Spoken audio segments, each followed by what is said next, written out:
Thank you. Thanks, Dawn, for allowing me to replace Paul Matthews. I'm sure that he could be here today, and I don't envy him the job he had choosing from the 4 nominees for the Education Award, or any of the other judges. It must have been really, really difficult. Everybody is just outstanding, the work that they've done. This award recognizes outstanding use of open source in education in New Zealand. This year's nominees demonstrate a wide and exciting range of applications for open source technology and improving the student experience. The first finalist for the Education Award is Hagley College of Computing for demonstrating the value of open source in practice. The College of Computing, which is part of Hagley Community College in Christchurch, has been using open source software from Ubuntu desktops to 3D modeling tools since its establishment in 2006. They challenge the assumption that cost is an indicator of value. Their successful use of open source has spread to other parts of the college, as well as to the students' own computers, with Ubuntu CDs being distributed in the classroom.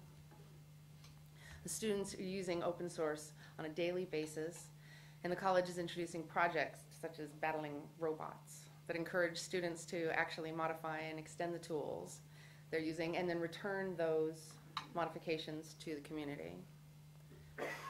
The open source tools are also being used by the teachers who develop new projects around them, avoiding what might otherwise be high licensing fees. The students at Hagley College are always encouraged to choose the best tools regardless of the source, not just assume that open source is the best, but they're becoming thoughtful consumers as well. Well done, Hagley College.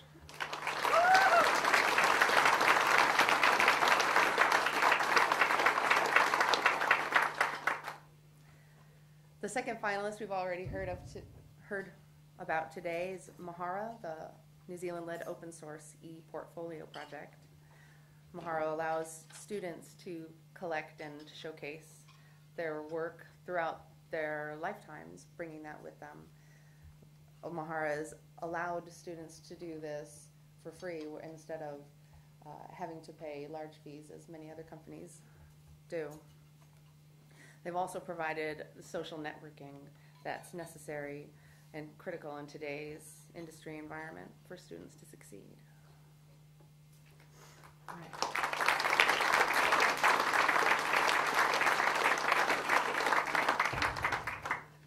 The third finalist is a Te video game system for turning pictures into games. I think Te is a true and beautiful example of an open source project, and I found it very exciting. It was named after the Manukau City Art Gallery, where it started as an installation by Douglas Bagnall.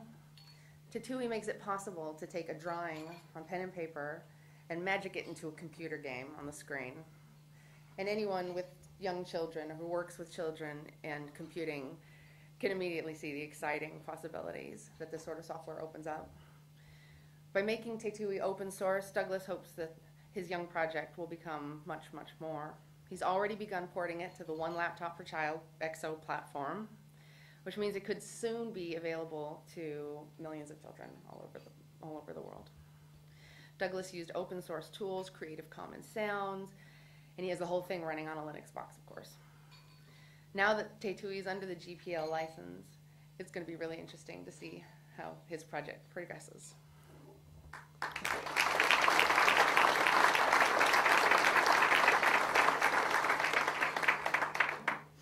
And the last finalist is Matthew Holloway for his support of the Public Knowledge Project and his development of the DocVert tool.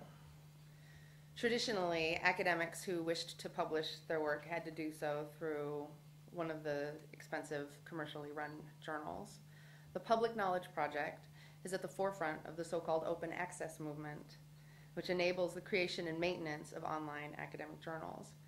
Matthew Holloway, through his support and his DocVert project, provides an important component of the Public Knowledge Project process, allowing users to convert their works created in commercial word processing packages into standard compliant web pages, unlike most save as options. Currently, Matthew's open source project is being used by over 1,500 academic journals, which is a tremendous achievement. Stoppert is, sorry, well done, Matthew.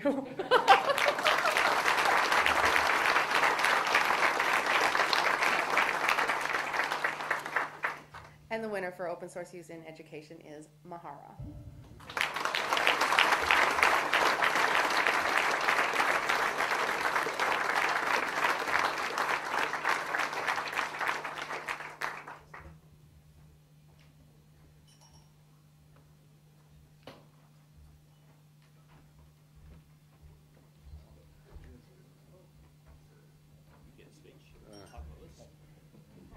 Great. It's a bit like the Academy Awards, and I think that's true for any successful open source project.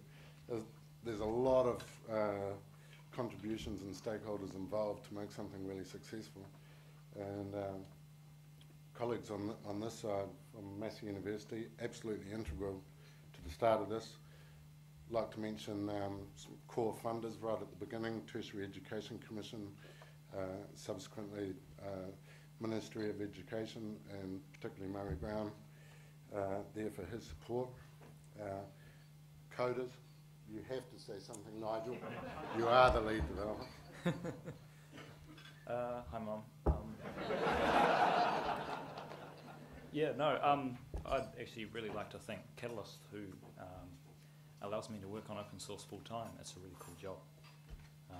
And I'm really glad that I get to work on open source full time, and there's lots of people in this room who get to do the same thing, and they know how cool that is. I'm really grateful. Thanks.